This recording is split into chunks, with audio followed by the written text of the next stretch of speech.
அனைவருக்கும் வணக்கம். இன்னைக்கான கிரிக்கெட் அப்டேட்டில் நாம் பார்க்க போகிற ரொம்ப முக்கியமான ஒரு பயனுள்ள கிரிக்கெட் அப்டேட் என்ன அப்படின்னா பார்த்தீங்கன்னா, இந்தியா மற்றும் ஆஸ்திரேலியா அணிகளுக்கு இடையிலான முதலாவது டெஸ்ட் போட்டியில் இந்திய அணி 295 ரன்கள் வித்தியாசத்தில் வெற்றி பெற்றிருக்கு.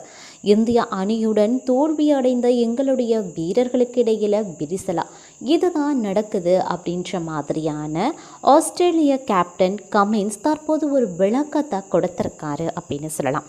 அவர் என்னெல்லாம் பேசியிருக்காரு அப்படிங்கிறத பற்றியும் இன்னும் பல்வேறு சுவாரஸ்யமான பரபரப்பான கிரிக்கெட் அப்டேட்ஸை பற்றியும் இன்றைக்கி வீடியோவில் நாம் பார்க்க போகிறோம். ஸோ இந்த பதிவு உங்களுக்கு மிக பயனுள்ள விகிதத்தில் இருக்கும். வீடியோக்குள்ளே போகிறதுக்கு முன்னாடி இது வரைக்கும் நீங்கள் நம்ம சேனலை சப்ஸ்கிரைப் பண்ணலைன்னா உடனே சப்ஸ்கிரைப் பண்ணிக்கோங்க. அப்படியே பக்கத்தில் இருக்கக்கூடிய நோட்டிஃபிகேஷனுக்கான பெல் பட்டனையும் ப்ரெஸ் பண்ணிக்கோங்க. சரி நேர்களே, வாங்க வீடியோக்குள்ளே போகலாம். இந்தியா மற்றும் ஆஸ்திரேலியா அணிகளுக்கு இடையிலான முதலாவது டெஸ்ட் போட்டியில் இந்திய அணி 295 ரன்கள் வித்தியாசத்தில் வெற்றி பெற்றிருக்கு. இந்த சூழ்நிலையில் ஆஸ்திரேலிய அணியுடைய கேப்டன் பேட் கமின்ஸ் ஆஸ்திரேலிய அணியுடைய தோல்வி குறித்து சில முக்கிய கருத்துக்களை கூறியிருந்தார். அதாவது, இந்தியா ஆஸ்திரேலியா டெஸ்ட் தொடர் தொடங்குவதற்கு முன்பாக ஆஸ்திரேலிய வீரர்கள் தயாராகக்கூடிய நிலையில் முக்கிய வீரர்கள் அதற்கு முன்னர் நடைபெற்ற சில தொடர்களில் பங்கேற்காம ஓய்வெடுத்து வந்திருக்காங்க. இருப்பினும் இந்திய அணி சொந்த மண்ணில் நியூசிலாந்து அணிக்கு எதிரான டெஸ்ட் தொடர 3 போட்டிகள்லையும் தோல்வியடைந்து எதிர்மறையான விமர்சனங்களை எதிர்கொண்டு ஆஸ்திரேலியா வந்திருந்தாங்க. இந்த நிலையில் சொந்த மண்ணில் சிறப்பாக செயல்படும் அப்படின்னு எதிர்பார்க்கப்பட்ட ஆஸ்திரேலிய அணி தோல்வியும் பல்வேறு விமர்சனங்களுக்கு மத்தியில் விளையாடிய இந்திய அணி சிறப்பான ஆட்டத்தினை வெளிப்படுத்தி வெற்றியும் பெற்றிருக்கு.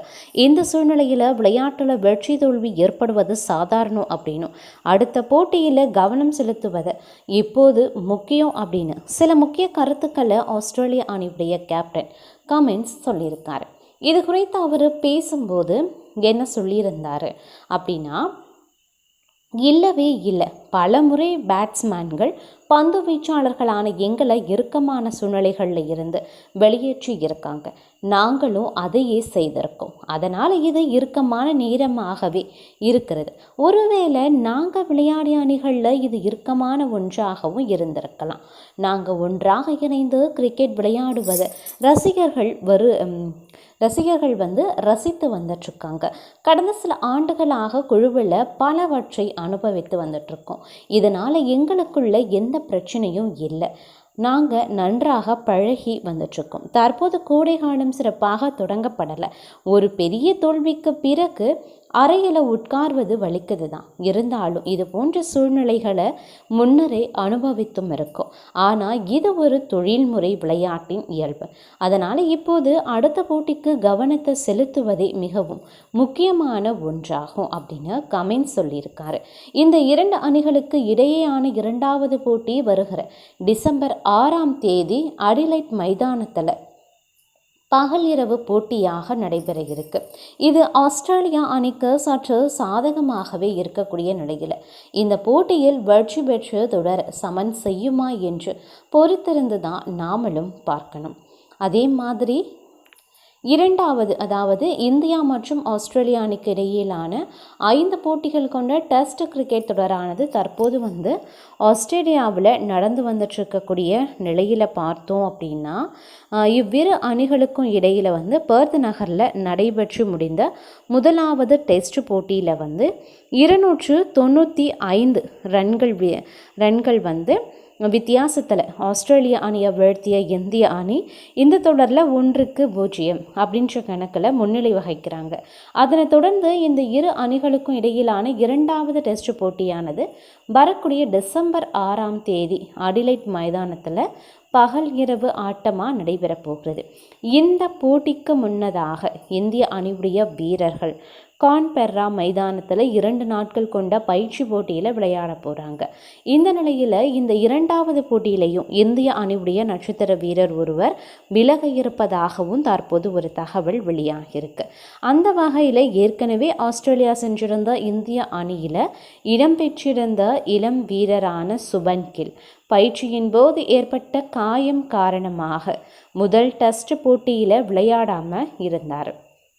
இந்த நிலையில் அவருடைய காயத்தின் தன்மையை தற்போது தீவிரமாக மருத்துவ குழு கண்காணித்து வரக்கூடிய நேரத்தில் இன்னும் 10 முதல் 14 நாட்கள் வரை அவருக்கு ஓய்வு தேவை அப்படின்னு அறிவிக்கப்பட்டிருக்கு.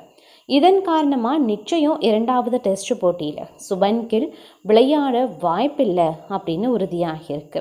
கட்டை விரல் எலும்பு முறிவு காரணமாக பாதிக்கப்பட்டிருக்கக்கூடிய அவரை அவசரப்பட்டு விளையாட வைத்தா அது நிச்சயம் அவருக்கு பெரிய பாதிப்பை ஏற்படுத்தும். அப்படிங்கிறதுனால அவரை 2வது டெஸ்ட் போட்டியில் இருந்து விலகுமாறு மருத்துவ குழு தெரிவித்துள்ளதாக கூறப்படுது.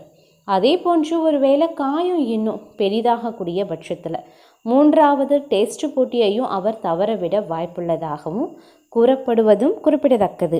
சுபன் கில் இந்திய அணியில் இடம் பெறலை அப்படின்னாலும் அவருக்கான சரியான மாற்று வீரர்கள் அணியில் இருக்கிறதுனால இந்த விடயம் பெரிய பாதிப்பை ஏற்படுத்தாது அப்படின்னு சொல்லப்பட்டிருக்குங்க.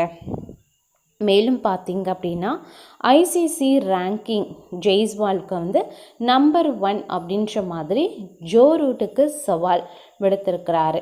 அதாவது பும்ராவுடைய புதிய உச்சம் அப்படிங்கிறது அனைவராலும் கவனிக்கத்தக்க வகையில் அமைந்திருக்கிறது அப்படின்னு தான் சொல்லணும்.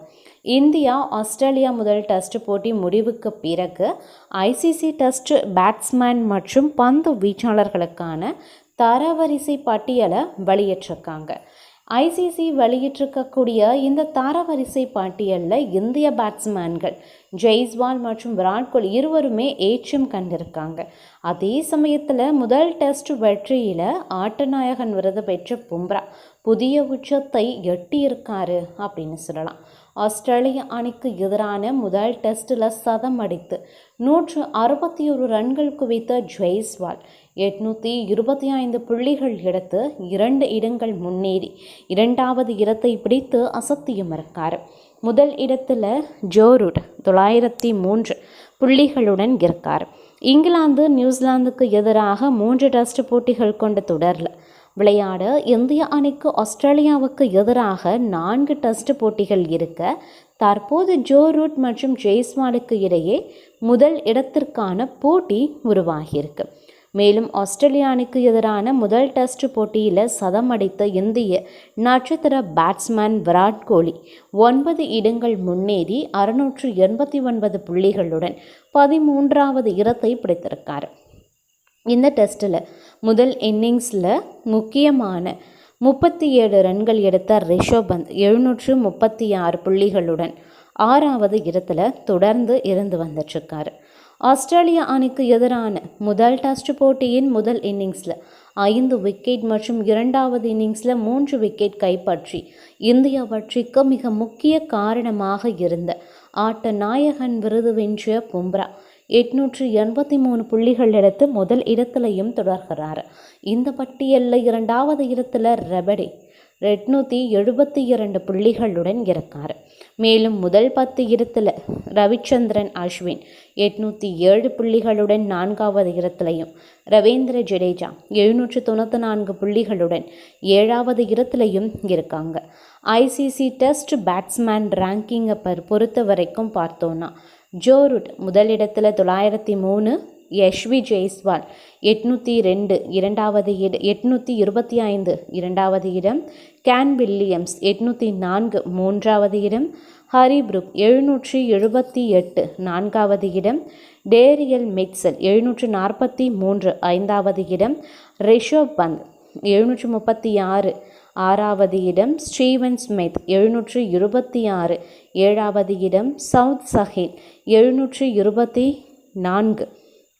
8வது இடம், கமிந்து மென்டஸ் 716 9வது இடம், டிராவிஸ் ஹெட் 713 10வது இடத்துலையும் இருக்காங்க. இந்த நிலையில் இந்திய அணியினுடைய இளம் இடதுகை தொடக்க ஆட்ட வீரரான ஜெய்ஸ்வால் சர்வதேச டெஸ்ட் கிரிக்கெட்டில் 40 சதங்களுக்கு மேலே எடுக்கக்கூடிய திறனை பெற்றிருப்பதாக தான் நினைப்பதாக ஆஸ்திரேலிய வீரர் கிளைன் மேக்ஸ்வெல் சொல்லியிருக்காரு அப்படின்னு சொல்லலாம்.